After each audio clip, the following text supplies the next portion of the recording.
Welcome everybody to our public presentation investment call. It's nice to see a lot of folks turning out to hear about the performance and the strategy. Just a couple of quick notes.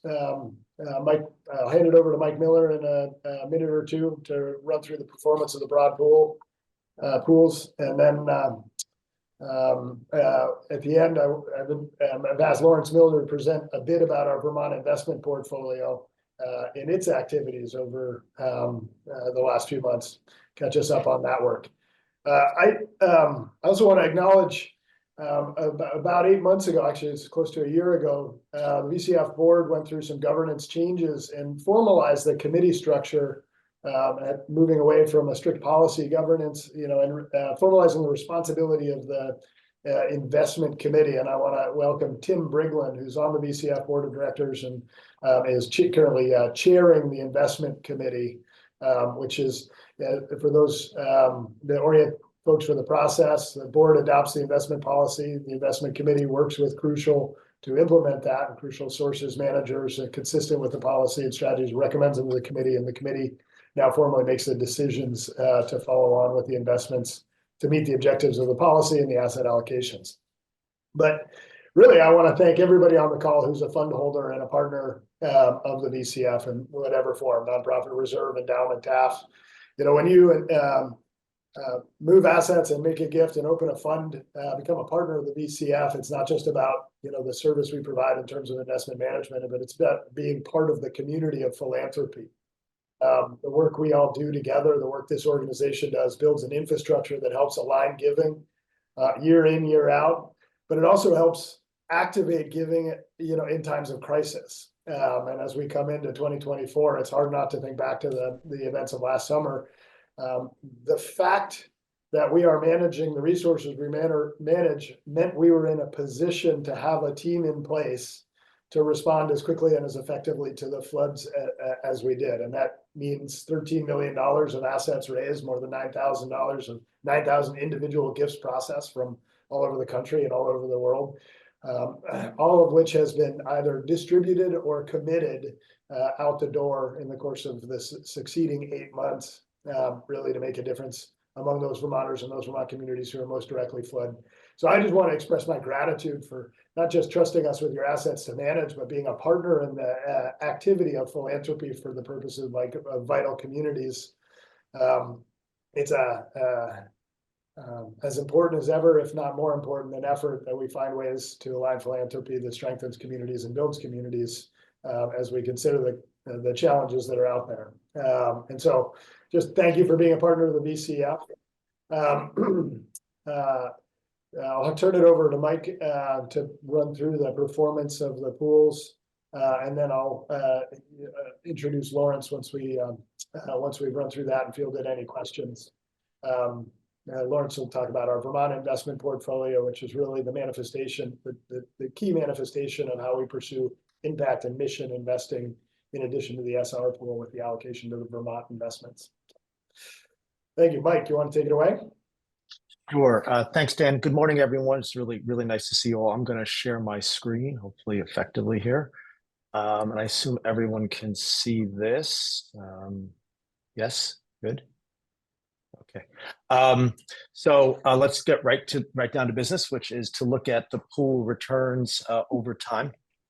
So as you might remember, currently there are 3 investment pools: the long-term pool, the socially responsible pool, and the mid-term pool. And Dan just alluded to the socially responsible pool, which has actually been, particularly over the last 10 years, our strongest performer. And it's because it tends to be a little more index-centric, a little more US-oriented. So that's been really effective. The long-term pool has struggled, as you know, with a value bias. It also is going to be, the returns are going to go up a little bit from here because it has some private assets in it which have not been revalued for year end, and they're going to go up in our opinion. But you can see that out to 10 years, we've essentially matched the benchmark. We've fallen short for some of the other periods of time here. When you get to 15 years and 20 years, the premiums that we've been involved with, thankfully, with this committee and the board here at the Vermont Community Foundation have been very important. I'll show you what that means in a moment. As a reminder, the midterm pool tends to be for shorter philanthropic time horizons. So think more like 5 to 7 years, not the 10 plus years of these other two pools, the long term and the socially responsible. So these are very much geared towards the time horizon of the pools. So one of the things I'm going to try to take you through today is the significance of long-term outcomes versus shorter-term ones. Also, some of the more batting average issues. So in the investment world, there's a really nasty thing that happens to us, which is we look at a data set like this and we say, okay, that's it. That's the truth. You did well, you did not do well. And the problem with that is that it's just one moment in time we're looking at it. If we look at a different moment in time, past, present, or future, we might get a different outcome. So I'm going to take you through some of that in a second so you get a sense of what that looks like for the various pools, because it gets into some really important ways we think about risk. Because that's going to be my last point today, is that the markets are on an incredible AI-fueled journey right now, and it's really interesting to see it. If it reminds you at all of the late 90s and the e-commerce TMT boom, it should. But this one might be worse. I won't talk about that later. So I mentioned before that the long-term pool has underperformed of late, which we're obviously not happy about. No one's happy about it. But what you can see here is one of the reasons that we think about long-term outcomes a little bit more than the short-term ones is because of the power of compounding. So if you can kind of hang around your benchmark in a tough time, which is sort of what we've done for the last decade, when you have the wrong strategy, when I say the wrong strategy, we're more diversified. So we have a less risky strategy than the index does. And that's been important long-term. You can look at 15 years and 20 years. So the only difference between these numbers and the ones you saw a minute ago, where those were per year, and these are compounded. So if you can match your benchmark, that's great. If you can beat it, beating it over 1 year is, who cares? Beating it over 15 and 20 years has a big difference. So you can see, if I'll go back for a second, so that 8.3 versus 7.6% return you see there, that translates into 230% versus 200. The 6.8 versus the 5.9 for the long-term pool you see at the top right there, that translates into 272 versus 215. So these are really big differences, obviously, that have a really significant impact on what Dan was referring to before, which is the power of this capital to change outcomes and improve outcomes in Vermont. So we think about this a lot in terms of our patience factor with certain things. Now, patience doesn't last forever, of course, which gets us to this. So what I wanted to show you here was another way of thinking about returns, which is why do we put, again, and because Mike Miller doesn't like it is one reason, why do we put so much weight on the December 31st, 2023 analysis? Maybe we should think about all the outcomes we've had over time. And so the beauty of this is we're able to go back to 2009, I believe this is. I think there might be one more. Let me see if I click my arrow. I'm going to lose this again, but hopefully not. Yep, there we go. If we go back to 2010, which is when the socially responsible pool started, and we measure every single rolling 3, 5, 7, 10 years. So think about being on this call basically every month since 2010 and what you would be looking at over the various periods of time. That's the best way to think about it. And what you see at the top line is the batting average. So the socially responsible pool has had some good years here. It didn't always, by the way. There were some weak years in the middle. But if you look at the batting average, all that is doing is saying, if the socially responsible was up 7 and the index was up 6, that's a win, i.e. you get a run. If the socially responsible was under the index, you don't get a run, basically. So these 70, 76, 87, 91% success rates, what that means is the pool has outperformed its benchmark over rolling 10-year periods 91% of the time, if I can round up a little bit for you. So that's good. So 9 out of 10 calls, if we look at a 10-year number, you're going to say, oh, okay, this pool's done what we would like it to do in terms of beating its benchmarks, at least. 1 out of 10 times, though, that's not what we're going to see. And I think that's also very frustrating because it's very easy to say, well, if you underperform for 10 years, then you're obviously no good at what you do. And maybe that's not quite the right way to think about it, because there are all these moments in time where we look, and capital markets are kind of tricky that way. The second thing you want to ask yourself, though, which is if you're going to spend money on fees for active managers, advisors, et cetera, what's it worth? Are you going to get, if you're going to get 1% over 10 years above an index, well, why bother? You're taking the risk of underperforming. You're not getting paid. If you look at the median outcome here, this pool tends to be more index oriented, so it's going to stay closer to the indexes sometimes, but it's outperformed by 6.3% the median outcome, i.e. that's not per year, that's the whole 10 years. But if you think about that, that's 6% more of return, 6% more capital on average that's in this pool, in your fund in this pool, than would have been the case if you were just in the index. And then the other thing that's meaningful, the other thing we think about is the skew, which is that with the exception of 3 years here, you want to see evidence of skill in our way of thinking tends to be that when your good days come around, they're much better than your bad days. That's the way we think about skew, and that's the way we think about the distribution of the outcomes. So for 3 years, we don't like that because they're basically, actually, the worst was worse than the best. That's not what we want to see. But if you look at the longer term outcomes, which back to what I said earlier, is our strategy to stay focused on those long term outcomes, you see a very positive skew where the best days are much better than the worst days for this pool. So that's a really important thing to consider. Now let's do the same thing with the long term pool, which has the advantage of having been around longer. So it's got some interesting statistics as well. So, and it's also more actively managed. So that's been its curse over the last few years. It's a little more actively managed. That's not been a good thing for us. But what you can see here is these are the same stats. So again, the batting average is really high. In fact, it's even higher on a rolling 10-year basis than the social responsible, excuse me, with basically I round up a 98% success rate. Now the problem that we're having right now is the 2% is right now. One of those periods just happened, and so that obviously doesn't feel great. But 98% win ratio is awfully good. Then you can also see, if you look at that median outcome, there's a huge premium that's been generated relative to the index. So 30% is the median outperformance. So the way you can do the math is take that divided by 10 if you want to. So 3% per year is the average outcome over the index. So it's been a really very well rewarded set of risks, i.e. the risk of being underperforming over some periods of time has been extremely well compensated. And you can also see the skew is even more impressive here. You can pick any period you want, but let's take the one on the right, which is the long-term tenure. So 39% was the best level of outperformance. -2% was the worst. And so these are all really strong factors around how you think about long-term investment outcomes and how you think about a strategy. And the important part here is that I'm glad to say we've been here for this 21 years. So this is the same strategy, with the investment committee, obviously executing it, Dan and team, over this entire period of time. And so I think this is an important way of thinking about performance in the pools. So the other thing we think about a lot, because there is a rational argument to be made for why don't you just put the money in stocks? Why do you waste your time with bonds and other things that dampen volatility? And a logical question is to say, if the stock market outperforms the bond market over long periods of time, then why isn't that just it? Why do we need to do all this other stuff, which I'll show you in a minute? And the answer is because the volatility of returns really matters over time. And it matters because it drives philanthropic impact in two different ways. One, it drives the actual dollars that go out the door. And two, it drives the consistency of those dollars going out the door. So even though the Vermont Community Foundation has a spending policy that suggests different spending levels each year based on rolling averages, that's meant to moderate the volatility. Even though that's the case, this is still really important that the pool not be excessively volatile. So the way we wanted to show this to you is in a couple of different things. So the first thing was to say, let's pretend, go back to the 2002 start date for us, let's pretend that $1 million fund, it's a hypothetical fund, but real returns, shows up at that time. It doesn't, no new additions to the fund over all the years, but 5% gets taken out per year using the rolling quarter average strategy policy of the foundation. What happens to that fund if we invest in one of three ways? Either in the long-term pool, in the 60-40 mix, which is 60% global stocks, 40% bonds, or just all global stocks, which is the gray. So if you look at the left side of the very first set of bars, you can see, so all that is what's the pool worth today? So it started with $1 million, so it's worth more than $1 million, but what was the gain essentially? So you can see this supports the argument that we should just spend in stocks because the pool's ending balance is higher if you look at that gray bar than it is for the blue bar. And isn't that end of story?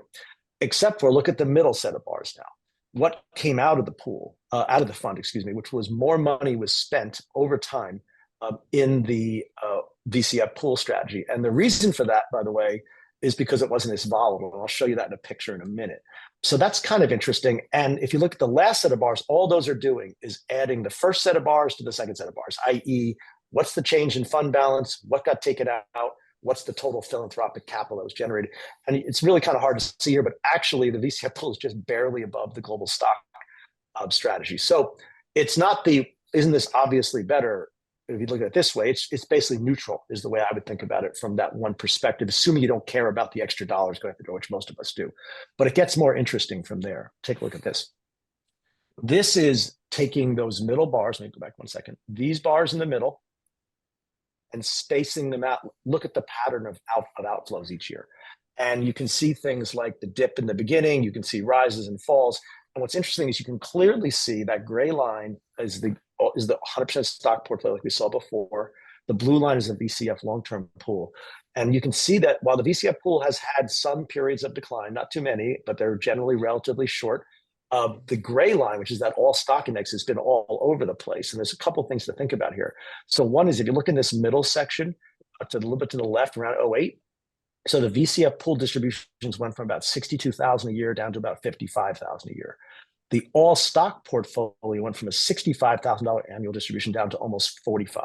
So that is, by the way, the definition of bad philanthropy. I think we'd say that if anyone's relying on the support of your funds on a regular basis, I don't think you want to do that. And the related point to that is how long it takes to get back to where you started. This is where it's the old, if you lose 50% of your money, you need to make 100% to get back to even. That's a really important dynamic here. And you can see that the Vermont Community Foundation's dip basically lasted for about 4 years before it restored its original thing. And that was the global financial crisis. So hopefully we won't have anything like that again. But needless to say, that's 4 years. The long-term, this all stock portfolio, this is 2008. It didn't get back to where it started until 2020. So 12 years versus 4 years. So that's why the returns are the only thing that matters, and diversification and volatility, those are for someone else to think about, is really, really not correct if you're thinking about philanthropic impact, dollars that are generated and the consistency of those dollars. So super important. This is why we focus on these things. And these things are like North Stars for the way we drive the strategy, which is this. We think long-term. You keep hearing that. We live in a world where nobody thinks long-term today, it feels like. So if we feel lonely, if you're with us, I know it's a lonely place to be these days, but that's life in a big city. The second thing is we don't make short-term forecasts. So we're going to talk a little bit about the stock market today and what might happen and what might not happen to it. Nothing I'm about to say is going to be what you should think about for 2024. I actually think it's incredibly sad that most of the information that you're bombarded with all the time are short-term forecasts, which frankly are lottery tickets people are playing. And I don't think that that's right. Frankly, personally, I'll get off my high horse right now.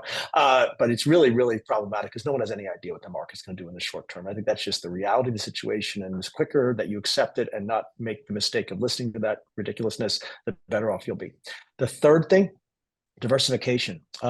It's getting lost in this year, and I'm going to show you some graphs in a minute, but diversification always works in the end, particularly when your focus is on what are these long-term outcomes going to be. And by the way, when you mess up and you overpay for something, you get too concentrated in something, you make those kinds of mistakes and you're wrong, what happens is you never recover. I mean, it's permanent damage to capital.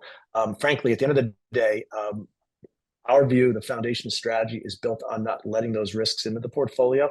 At times, it looks like we should have, but the reality is that we're focused on you cannot make a mistake here. You cannot have permanent destruction of your capital. That is a disaster that can never be recovered from. Underperformance is uncomfortable. Permanent destruction of capital is not uncomfortable. It's just a huge mistake that can't be, like I said, recovered from.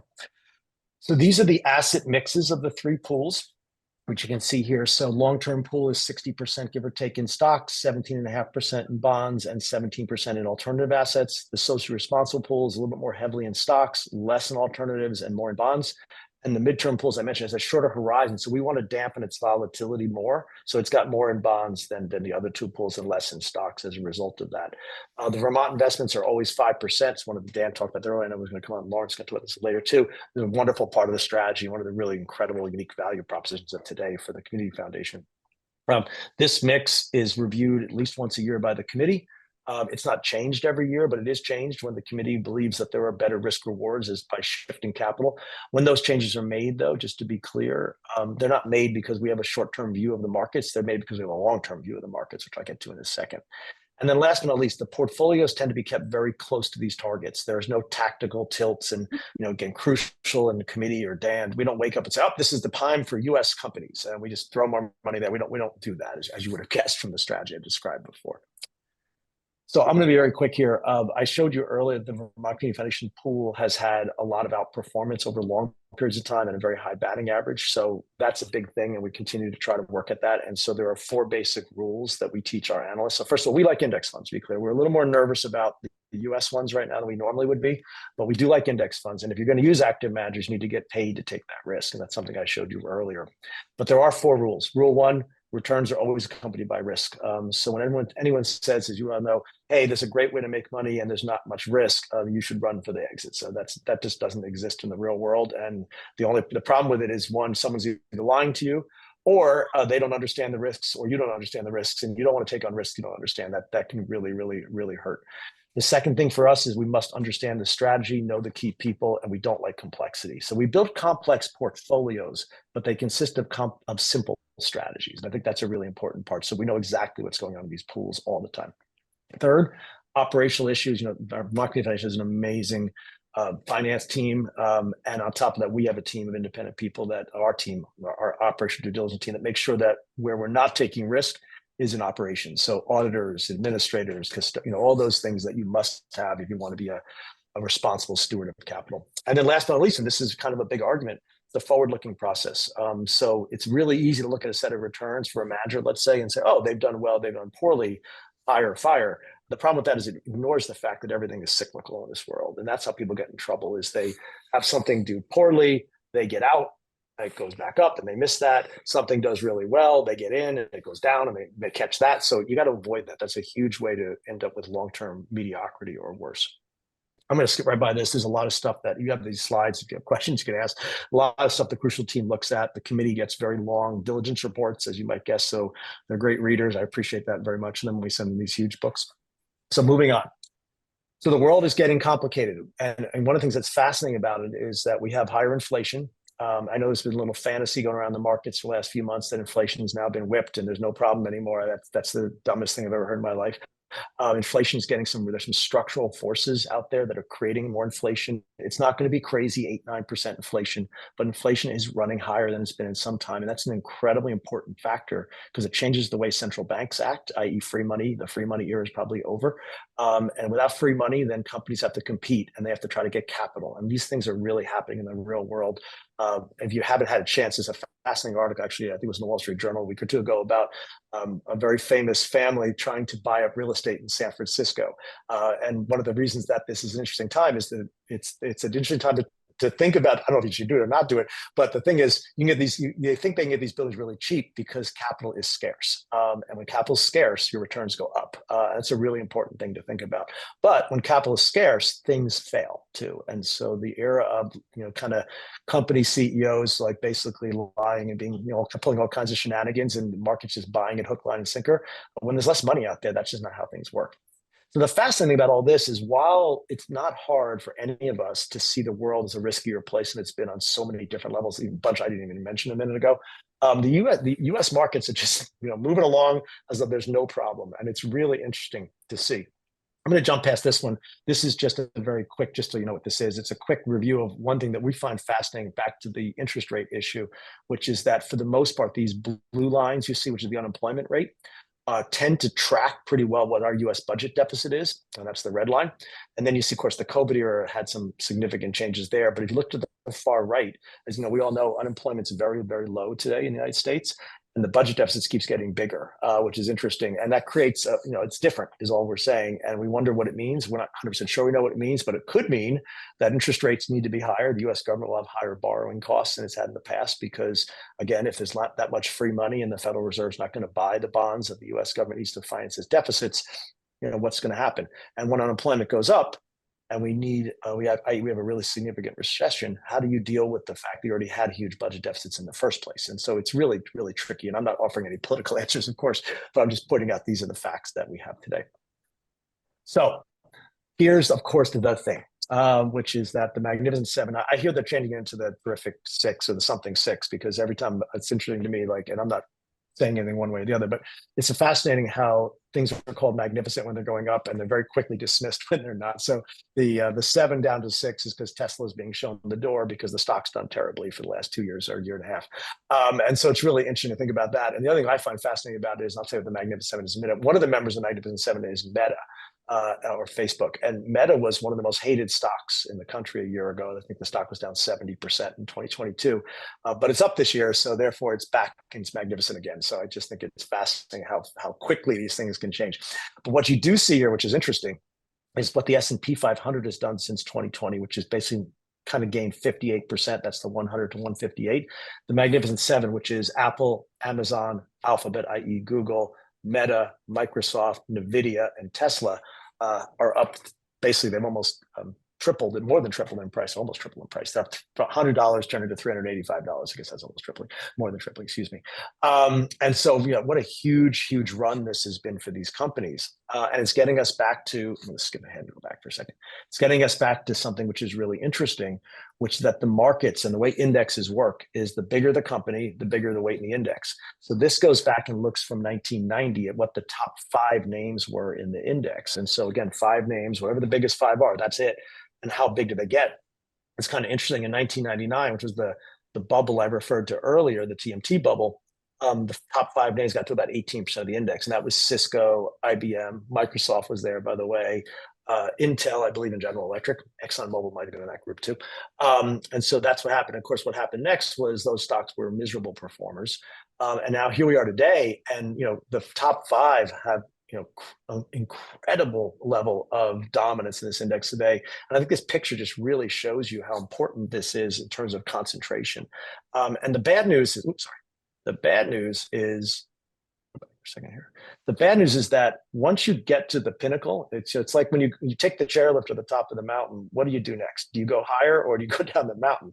Unfortunately, people don't, the skiing is easy. We all get that. What people don't understand is when you get to the top 10 of the index, you're toast at that point. And so that's what this is a study from an asset management firm that does a lot of indexing, basically. They went back to 1927 and looked at what happened to the top 10 largest stocks before they were the top 10 and then after they were the top 10. So obviously, if you look at this, becoming top 10, I think this is self-evident. Of course, they did extremely well. You want to buy those stocks. You do want to own the names that are not in the top 10, but are going to be in the top 10. If anyone can figure out how to do that strategy, please call me because we would love to invest in that. That's an amazing strategy. But the reality is most people say, oh, look at these. These are the big companies. These are the best companies. They're the most successful companies. And history teaches us that actually they're the worst stocks. And they always will be, frankly. And that's because people get too excited about them. They get too optimistic about them. The prices get too high and boom, reality has to kick in at some point in time. And if you think about, again, those top 5 names, I listed them from the late 90s for a reason. They're all still around, but they're not stocks with the exception of Microsoft that anybody wants to own today. And so it's really interesting to think about that. And I know people hate hearing this, but that's the same thing that's going to happen with the top 5 and the top 10 today. Now, this is not a damning of the whole index. The index has 490 other names in it, of course, and some of those are in this first group to the left. But the problem is today, when you think about the index and thing we worry about, get to this. I'm dancing around you guys here today. I'm trying to get to something. Here we go. The problem is that those top 5 or even top 10, the top 10 is about 30% of the index today. Those top 10, which are, sorry to say, but they're kind of doomed for the next 10 years. It's going to be painful for the index to have 30% of its weight doing this badly. Now, the other stocks will help make up some of the difference. So the index is not just a terrible idea, but this is a little different today because of that concentration I showed you earlier. So you put the biggest names, you make them bigger than they normally are, they struggle, and boom, you end up with a very mediocre outcome. So we are worried about this because at the end of the day, if you go back to the first charts I showed you earlier, we're not interested in just beating an index. We're interested in generating positive, strong rates of return. And if a third of our index position is losing money essentially over the next decade, it's going to be really hard to support 7, 8, 9% returns over time in this portfolio. So let me show you one more thing, because there's always the yes, but argument, which is a perfectly good place to have a conversation, which is yes, but Alphabet and Amazon and Nvidia, especially today, because that stock's up a lot, I guess. All these companies, they're just great businesses. They're better than everything else. It doesn't matter what you say about how popular they are, how big they become. They deserve to be this big. So what this chart is showing you, which I think is actually super interesting, because the theory is that stocks are worth their earnings, right? That's something I know most people don't realize that, but that is actually how they work. So you take the earnings, you discount them from the future back, and you get a valuation. That's how valuing works. That's how investing works. It doesn't work in every minute that way, but that's how it works when you give it time. So what this is looking at is the weight of each of the sectors in the market with the Magnificent Seven broken out as its own sector. So if those companies were in the, for example, the technology space, they get pulled out of that and put into this Magnificent Seven line you see at the bottom. So what's fascinating is to take a look at the sector weights, which is all those numbers from 13 down to 28. So financials, for example, i.e. banks, are about 13% of the weight of the index today. Magnificent Seven is 28% of the index today. And again, but they're better, yeah? But the problem is, look at the earnings percentages. the financials are almost 22% of the earnings of the index, but only 13% of the weight. The Mag 7 is 17% of the earnings of the index and 28% of the weight, which leads to a couple questions, which is like, first of all, so maybe they grow faster, but how fast can $2-3 trillion businesses grow? Let's be really clear about that. That's because kind of important. And that gap between the 16.9 and the 28.3 is just massive. And catching up will take a very, very, very long time. And that's what Apple shareholders are starting to discover, and Tesla shareholders and others, that they just can't grow fast enough to support the prices. And so this upside down view of the world you see here is really important. It's just an interesting way to think about how out of control things have gotten from this perspective. So I'm just about done, other than to point out a few things. One is to say the key point here is that we have a strategy that relies on things that have a high probability of long-term success. Again, it's always frustrating when you're not getting the returns you want. But if you have the drivers underneath and you're doing the things that it takes to get those returns, time is on your side. So we spend a lot of time trying to just remind ourselves, and everyone will listen to us, that we have to be patient sometimes, no matter how hard it can be. The second thing is, Vermont Community Foundation has hundreds of millions of dollars to invest, which has been incredibly profitable, as you saw over the years. And that scale, the stability of this portfolio, and frankly, an investment committee that has always been and still is incredibly thoughtful and patient. And patient doesn't mean they leave everything alone all the time, just to be clear. That's not patient. Patient is just being patient when you need to be. But we have a lot of interesting investments that can really generate huge returns over time, so we feel really good about that. And that we do like index funds. So index funds are not evil by any means. We actually like them a lot. I mentioned some of the things that give us pause about the US indices today and whether they can support philanthropy on a go-forward basis until they fall. But with that said, they're part of the strategy and they should be part of the strategy. And the last thing is that you really need to think about accepting some volatility. I'll put on to that, you have to accept some underperformance as well at times to contribute to these long-term returns we're trying to get to. So thank you. I'm going to stop there. I don't know, Dan, if I'm handing it back to you at this point. Yeah, why don't you take your slides down and we'll open it up and see if there are any questions. I've got a couple queue, but let's see if anybody on the call. Raise your hand or speak up if there are folks who want to. Mike, our SR, if I don't see a hand up, I'm going to dump in. But, our SR pool has, done a little bit better than the long-term pool over the last few years. That has to do with its sort of public equities exposure. But I'm curious, you've got a host of clients, foundations, and endowments you work with. What are you hearing in terms of their interest in their trend, the trends that are out there, not just around ESG and informed investing, but like impact investing more broadly? What are the appetites in the foundation and endowment space among those you work in? Yeah, Dan, it's a great question. And they're really growing. And it's funny, you said something I want to just kind of highlight. So people are interested on several levels. So one is they're interested in terms of thinking about, obviously they're like Vermont Community Foundation, a grant making organization, so they have impact from that perspective. So that's one. Two, what they don't have for the most part is what Vermont Community Foundation has, which is this incredible Vermont investment program where you're doing the direct investing you're doing to support philanthropy and support your mission as well. Where that's expanding, though, and more are adopting this, is they're adopting strategies where they're thinking about, and you use this term, so I want to use the term too, if you don't mind, ESG, values-aligned investing, and impact, because those words are all very different from each other. I'll give you the quick definitions from our perspective, but ESG is actually a risk framework. You can go read about it in a finance textbook if you want to. Basically, it's accounting for environmental, social, and governance risks as you assess businesses. It's interesting because what people assume is when you hear ESG, that means I'm not going to own certain things. And that might be true, but it's actually not universally true. I'm not making this argument, but there's an argument. I remember years and years ago, we were talking about ESG risk with an investment firm, and they owned tobacco stocks. And I was like, well, that's an interesting thing to own if you're an ESG investor. And they said, well, no. I personally don't like the idea of owning tobacco stocks, but their point was that the liability for these tobacco companies for killing their customers is more than reflected in the stock price, so therefore it's a good stock to own. That's actually, I'm not saying I agree with that, but I'm saying that that's what ESG actually means, which is assessing those risks as opposed to completely ignoring those risks. Now, other investors will take that ESG term and associate with values-aligned investing, which is makes a ton of sense, by the way, which is values aligned investments. I don't want to own tobacco companies. I don't want to own fossil fuel business. I want to own certain things because I think they're bad for our planet. I think they're bad for society. I don't want to own them. That's values aligned investing, which is different than ESG, although they're married, of course, at some level. But then you get to the third leg, Dan, which is what you were asking about, which is impact. And so here's an interesting point. This is why ESG has become a little bit controversial for people. It's become controversial in part because, first of all, some of it is just asset management firms, charging higher fees and putting a label on something. And the SEC is correctly concerned about that because they should be.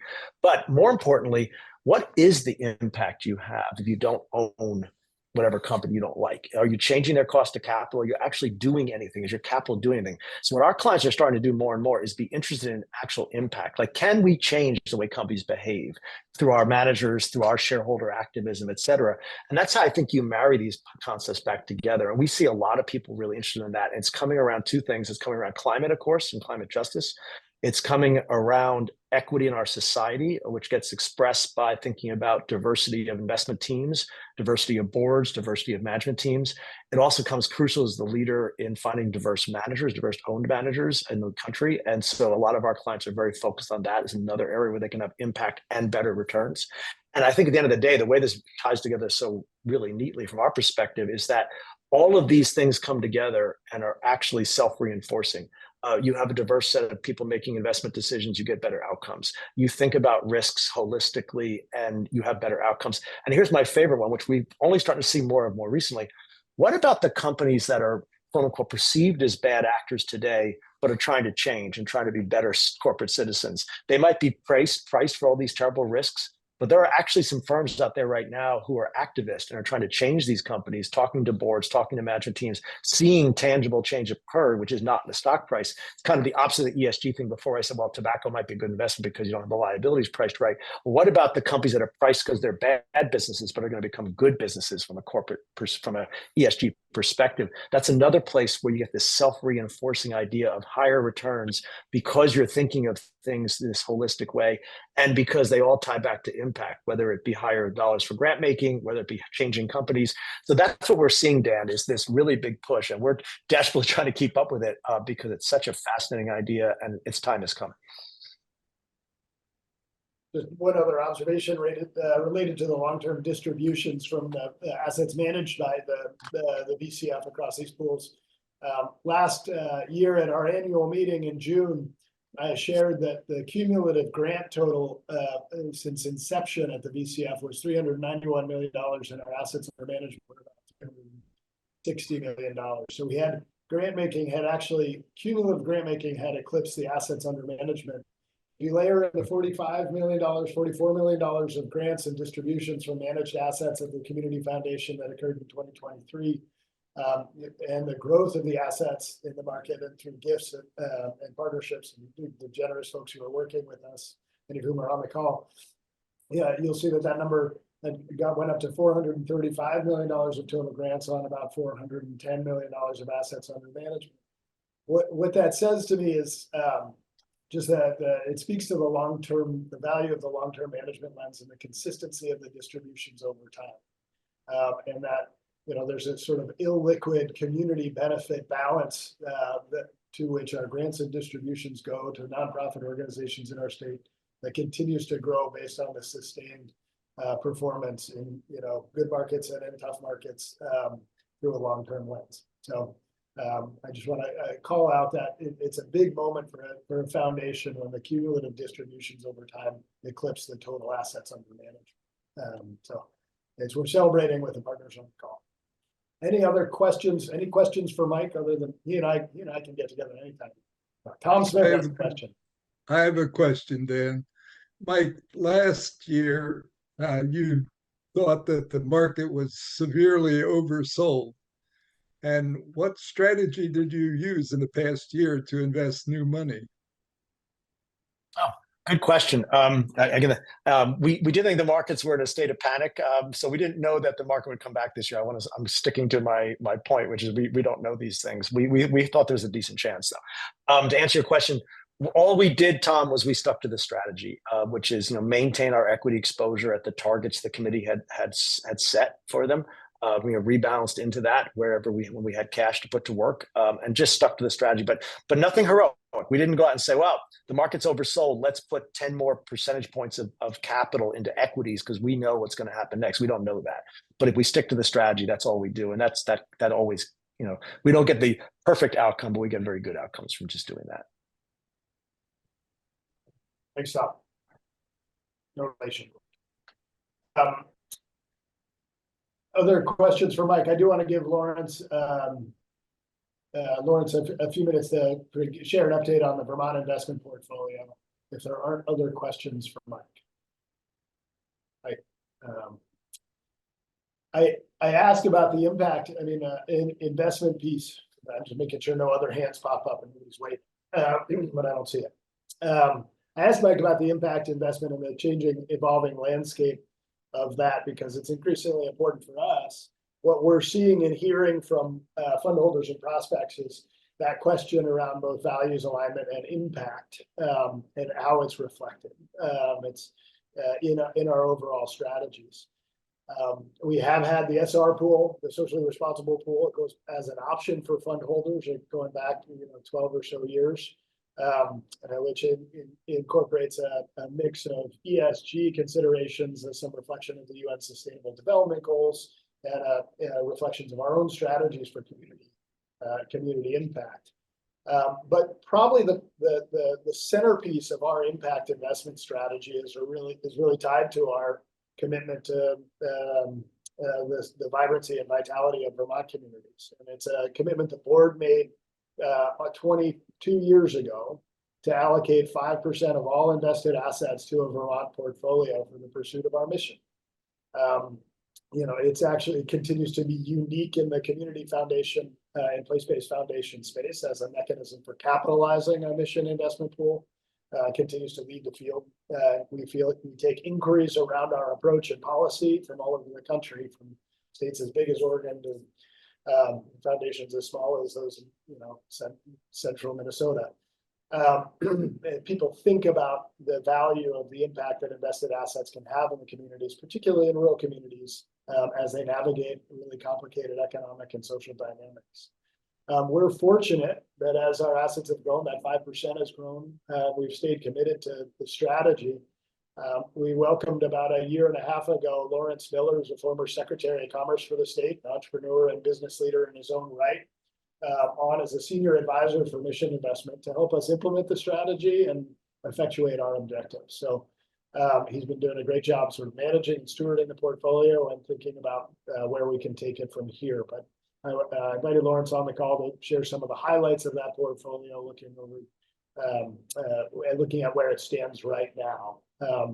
But the one thing before I give it to Lawrence, every fund holder at the VCF should feel, I think, incredible pride in knowing that if you drive through downtown Bennington or downtown St. Johnsbury or downtown St. Albans, downtown Springfield, you're likely to pass a building in which there are either affordable housing units or new businesses being incubated, in which your fund had a separate and apart from its grant making, had a part in making happen.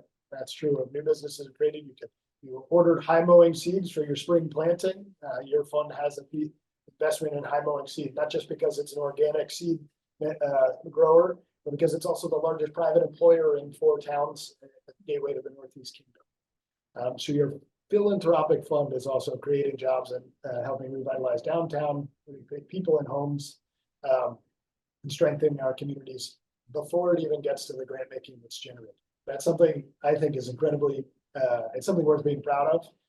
And I think it speaks to the comprehensive view we take to community impact at the VCF. So I'll turn it over to Lawrence. Thanks, Dan. And you mentioned some governance changes, and I'll mention one around the Vermont portfolio as well.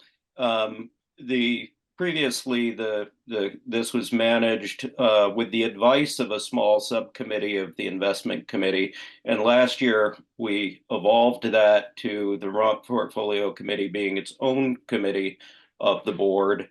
It's got a different perspective than the asset allocation goals of the principal investment committee. And The way I like to think about it with Mike's objectives, we're trying to preserve purchasing power net of grants, expenses, and inflation. And with the Vermont portfolio, we're trying to preserve purchasing power net of losses, expenses, and inflation. And to say we're going to accept some losses doesn't mean we're going to take silly risks, but we're going to take well-considered risks where we can get a blend of impact aligned with the opportunity areas that we use for our grants and impact focus. But we're also going to do a blend of things that give us some good returns, as well as things where we're accepting some risk and maybe not getting paid market rate for that risk. And I'll give you a few examples. We do a lot of this through intermediaries. One of those is the Flexible Capital Fund, which was created by the Vermont Sustainable Jobs Fund. Their mission is to support companies that contribute to the environmental, social, and economic health of Vermont and the region. So they're perfectly aligned with our goals. We don't expect venture level returns because of the nature of the investments that they make. They provide royalty financing, they often get warrants, and they support types of businesses that aren't necessarily what you think of as venture capital targets. But that doesn't mean they exclude them. For example, they were a significant investor in Vermont Smoke and Cure, which went from being in the back of a Sunoco station off the South Barrie exit on I-89 to being a national brand. Or Encore Renewable Energy, that went from being a local solar business to one of the top 25 solar developers in the United States. So there's been some things that have turned out incredibly well. Or there's examples like Localvor that, was going about its business helping restaurants market themselves, and then the pandemic came along and they pivoted completely to being the back office engine for the Vermont Everyone Eats program during the pandemic.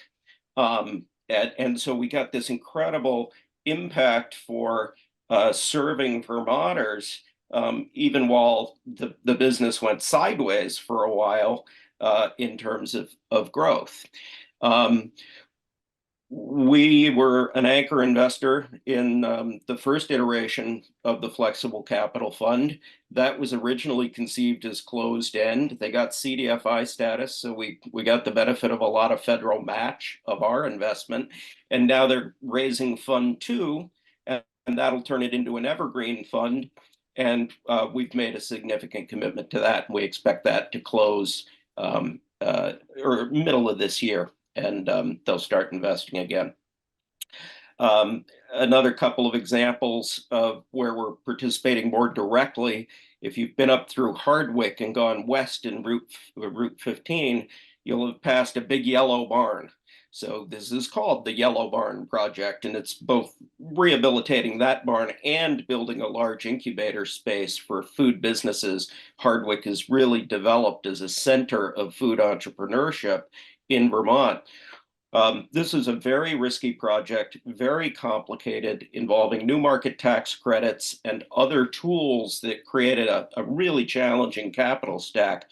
We were able to go in very early with a loan that didn't have any guarantees on it, that provided support for all the soft costs for getting the project organized and developed. And it took years to sort everything out. Now that it's in construction, we're getting paid back during the construction phase. And by June, we'll have recovered all of our capital from that exercise. And now we're starting to talk to the tenants that will be going into those buildings about what their needs are for capital so that they can get going and continue to have an impact across all of Hardwick. And this is where we coordinate with Holly and her team that is also doing grant making in the area for a fully integrated approach to supporting a community that's been emerging and then was hit hard by flood damage and the challenges that have come out of that. So we're able to work in concert to have an outsized impact for the amount of money we're putting at risk. Another example is a housing project in St. Johnsbury that's organized by the Northern Forest Center. So they're taking a building that was built a long time ago as an armory, small armory, and converting it to mixed use. It'd be an artist in residence facility, 9 apartments, and it's built off of a model that they have experimented with in Millinocket, Maine, in Lancaster, New Hampshire, and they're doing it in St. Johnsbury. And we see a lot of opportunity for this a new approach that they're considering and really proving out quite nicely. Northern Forest Center has recognized that it isn't just about the forestry jobs, it's about the communities in those areas. And so they're really taking this expansive view and are a tremendous partner. We've gone in with, as you know, construction costs exceed market value right now. So we've gone in with a slice of long-term debt at a very low interest rate, 9 years, 1%. So we've programmed in a loss over net of inflation over that time period, and we're taking less of market risk, but that's what's needed to help that project happen. And then as the property appreciates and the primary debt is paid down, they'll be able to refinance 7 to 9 years from now, and we'll be able to exit and go do it again. So that's the way the cycle works. And over time, we've seen about a 2.5% net return on this portfolio. So we're meeting our objective. And we've got a sprinkling of really neat projects with great partners throughout Vermont in every corner. So I will pause there and ask if there's any questions. Thanks, Lawrence. Questions for Lawrence or questions for Mike? We got about just under 10 minutes to go.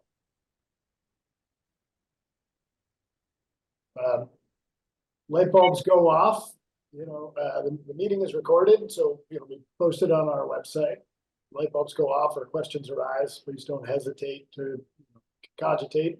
Reach out to your philanthropic advisor or me or Barry Pius is the VP of Finance for the Community Foundations on the call as well. We're all happy to field questions. Abby Meyer, our Director of Investments, on the call. Happy to field questions about the portfolio, the holdings, and the positions if questions arise.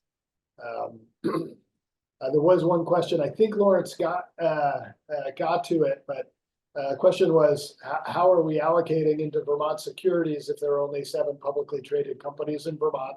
In describing some of the projects, I think the portfolio is really oriented towards projects. It's a mix of equity, really private equity, venture type activity, or quasi-venture like the Flex Cap Fund and the royalty financing structure they use to support entrepreneurs and food, farm, and energy spaces.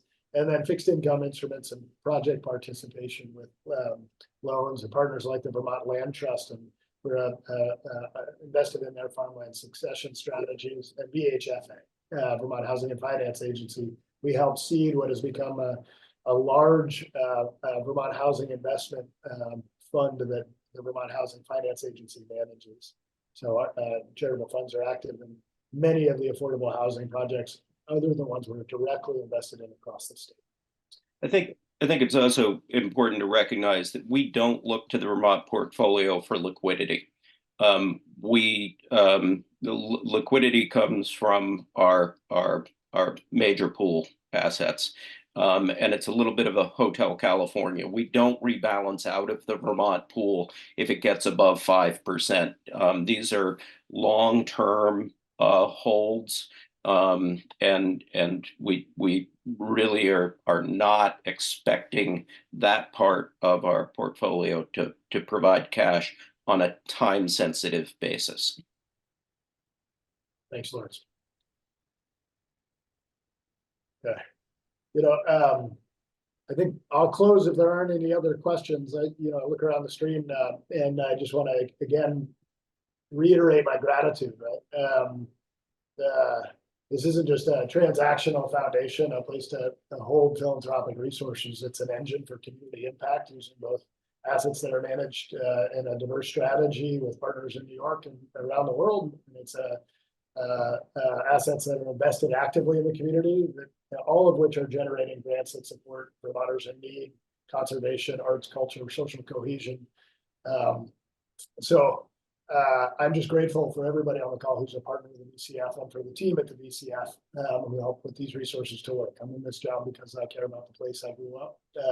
And every dollar we manage is oriented around thinking about the place we are and the place we might become.